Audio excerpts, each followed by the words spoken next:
আজ আমি নিরামিষ ডাঁটা চচ্চড়ি বানিয়েছি।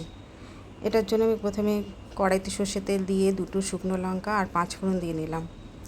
তারপরে এবার আমি কুমড়োগুলো প্রথমে ছেড়ে দিচ্ছি, দিয়ে তারপরে আলু কেটে রেখেছিলাম সেটা দিলাম।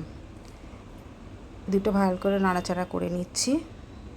এবার আমি গাজর দিচ্ছি, গাজরগুলো কেটে রেখেছি টুকরো করে, সেটা দিয়ে নিচ্ছি, দিয়ে এটাও নাড়াচাড়া করে নেব।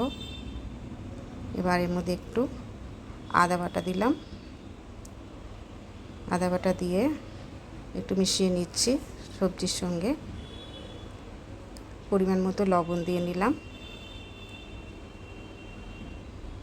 আর পরিমাণ মতো হলুদ দিয়ে নিচ্ছি। সব কিছু একসঙ্গে ভালো করে মিশিয়ে নিচ্ছি। ভালো করে মশলাটা সবজির সঙ্গে মিশিয়ে নিলাম। এবার দিয়ে দেবো কাশ্মীরি লঙ্কার গুঁড়ো, কাশ্মীরি লঙ্কার গুঁড়োটা মিশিয়ে নিলাম আর দিলাম জিরে ধনে গুঁড়ো। মশলাগুলো সব ভালো করে মিশিয়ে নিয়ে আমি যে ডাঁটাগুলো কেটে রেখেছিলাম, এটা লাল ডাঁটা, এটা আমি দিয়ে দিলাম সবজির মধ্যে।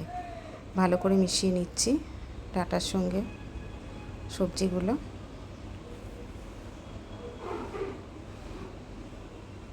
ভালো করে মিশিয়ে নিয়ে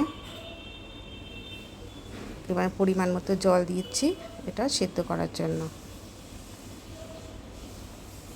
10 মিনিট মতন রেখে সেদ্ধ করে নিয়েছি। এবার এর মধ্যে আমি সর্ষে পোস্ত বাটা অল্প করে দিয়ে দিলাম।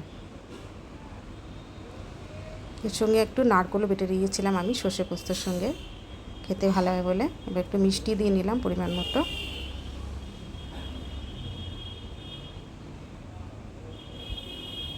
আর একটু অল্প করে গরম মশলার গুঁড়ো দিয়ে নিচ্ছি। এবার আমার ডাঁটা চচ্চড়ি রেডি হয়ে গেছে।